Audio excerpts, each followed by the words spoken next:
ভাইয়া আসসালামু আলাইকুম। এটা এটা যে টাউটালি কিনলে করো রে কোনডে? এই হিন্দু কাবুল যে কিনলে ওনাদের মারা দেওয়ার উত্তর তারা উজাতে আরে হুনাদনি মারে একজন ভাইয়ারে দি দিবেলে কইছি। তোরবে তো কইছি আরে দি দিবেলে ছোট মিয়া ভাইয়ারে একজন স্যাক্রিফাইস করতে তো না টাউডারে কি আবার? না এর সিক্রিফাইস কি করব? কি এর টাউডারি আবার 3 ওয়াট নো আর আরে আলম মিয়া দে না। তোর ওরে এরা সুদ কাটা এরা তোর 3 ওয়াট মারা তুই। আর তুই আমি নিছর ক্ষমতা আছে 3 ওয়াট সুদাই দিতে এরা সিক্রিফাইস করবি। আজকে আমাদের 9 নম্বর ওয়ার্ডে কি কয় যে মেম্বার আলম ভাই আসছিল।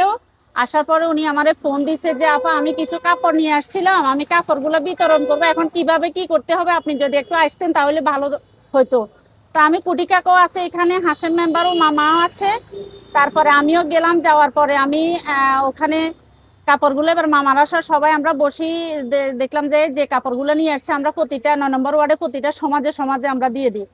তো এরপরে এবার প্রতিটা সমাজে একজন করে ডাকছে। আমি প্রথমত রমজান ভাইয়ারে ফোন দিছে, রমজান ভাইয়া ছিল না, উনি আসতে পারি নাই। আর তারপরে আমি ছোট মিয়া ভাইয়ারে কল দিয়ে কুটি কাকা সহ আনাই 9 নম্বর ওয়ার্ডের মানে আমাদের সমাজে যেগুলো ওই কাপড়গুলো ওনারা বুঝাই দিচ্ছে। আচ্ছা বুঝাই দেওয়ার পরে আমি ছোট মিয়া ভাইয়াকে বলছি যে 7 নম্বর ওয়ার্ডের একজন নিরীহ মহিলা উনি আমার ফোন দিছে, ওনারে একটা কাপড় দিয়ে দিন। ছোট মিয়া ভাইয়া বলছে যে আচ্ছা ঠিক আছে আমি দিয়ে দেবো, তুই জায়গা অসুবিধা নাই।